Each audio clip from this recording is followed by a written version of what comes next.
रामपुर नाम के एक गांव में सन्नो देवी नाम की एक बूढ़ी औरत रहती थी जो कि बहुत ही खड़ूस थी। उसके परिवार में उसके अलावा कोई नहीं था। गांव में सभी जानते थे कि अगर हम उससे कुछ भी कहेंगे तो वो हमें उसको उल्टा ही जवाब देगी। बुढ़ापे की दहलीज पर होने की वजह से उसके अंदर बहुत गुस्सा भर गया था और वो लोगों पर भी खूब चिल्लाती थी। लेकिन सन्नो देवी खाना बड़ा ही स्वादिष्ट बनाती थी। उसके खाने की खुशबू सबको उसके घर की तरफ खींच लाती थी।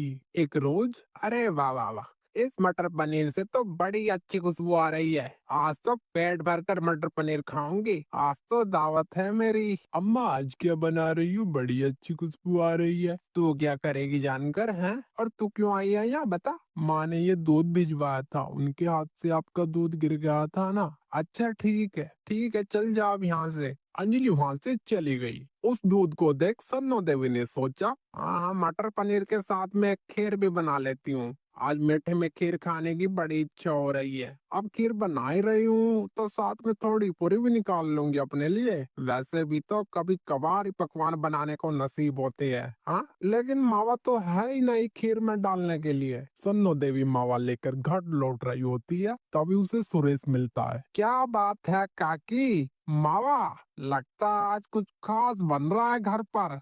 सुना है बड़ा ही स्वादिष्ट खाना बनाती हो तुम। अरे कभी हमें भी अपने घर बुलाया करो। अरे तू अपनी लोगाई को जाकर बोल, मैंने क्या तेरा कर्जा लिया है जो तुझे बनाकर खिलाऊं? है? इसके बाद सन्नो देवी घर पहुंचती है और खीर में मावा डालती है, जिससे उसके घर से खूब अच्छी अच्छी खुशबू आने लगती है। वो खुशबू सूंघकर उसकी पड़ोसने किसी न किसी बहाने से उसके घर आती है, लेकिन सन्नो देवी बिना किसी को कुछ दिए ही वहाँ से भगा देती है। जब सारा खाना पककर बनकर तैयार हो जाता है तो वो अपने लिए थाली में पकवान लगाकर खाने के लिए बैठ जाती है। लेकिन तभी उसे याद आता है, या राम, इतनी बड़ी गलती मुझसे कैसे हो गई? भला मैं राम जी को भोग लगाना कैसे भूल गई? राम राम राम राम, मैं अभी भगवान को भोग लगा कर आती हूँ। सन्नो देवी जब भी कुछ अच्छा बनाती है तो भगवान को उसका भोग लगाने मंदिर जरूर जाती है। उस रोज भी वो एक थाली में भोग निकाल कर मंदिर चढ़ाने के लिए ले जाती है। क्या बात है काकी, आज क्या भोग लगाने आई हो भगवान को?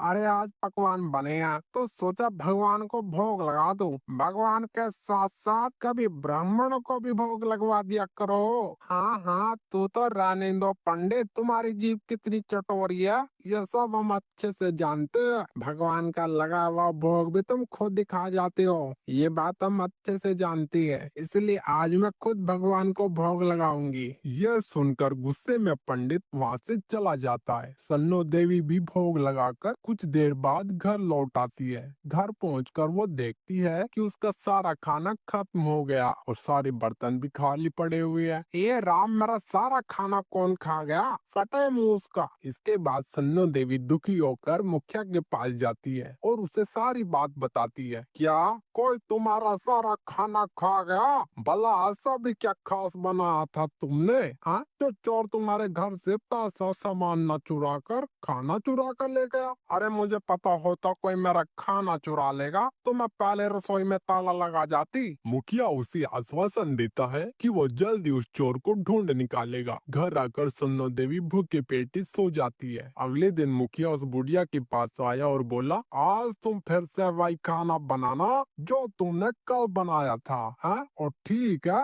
वही चीजें दोहराओ जो तुमने कल दोहराई थी। जिसने भी चोरी की होगी वो फिर से खाना खाना आएगा। अरे मुखिया जी, लेकिन मुझ बुढ़िया के पास अब इतने पैसे है कहाँ? अरे यार लो, पैसे रखो और अब वही करो जैसा मैं कहता हूँ, समझे? सन्नो देवी फिर से वही सब पकवान बनाती है, लेकिन आज के पकवान की खुशबू तो कल से भी अच्छी थी। धीरे धीरे वही सब गांव वाले सन्नो देवी के घर बाहर इकट्ठा हो गए, लेकिन सन्नो देवी ने आज फिर सबको घर से भगा दिया और भगवान को भोग लगाने फिर से मंदिर चली गई। हे प्रभु, कल तो तूने मेरे खाने की रक्षा नहीं की, लेकिन आज तुम उस चोर को पकड़वाने में हमारी मदद करना है। मंदिर में सन्नो देवी प्रार्थना कर रही होती है कि तभी दूसरी तरफ चोर मुंह छिपाए सन्नो देवी के घर में घुस जाता है। फिर जैसे ही उसने खाना शुरू किया वैसे ही मुखिया ने उसे दबोच लिया। तभी सन्नो देवी भी मंदिर से आ गई। सन्नो देवी उस चोर के मुंह से कपड़ा हटाती है और देखकर चौंक जाती है,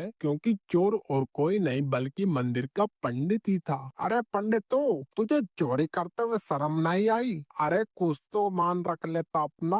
अब मैं क्या करता सन्नो देवी, तुम्हारी जीभ जितनी कड़वी है उतनी अच्छी है तुम्हारे हाथों के पकवान। तुम्हारे खाने की खुशबू ही इतनी अच्छी थी कि मैं खुद को रोक नहीं पाया।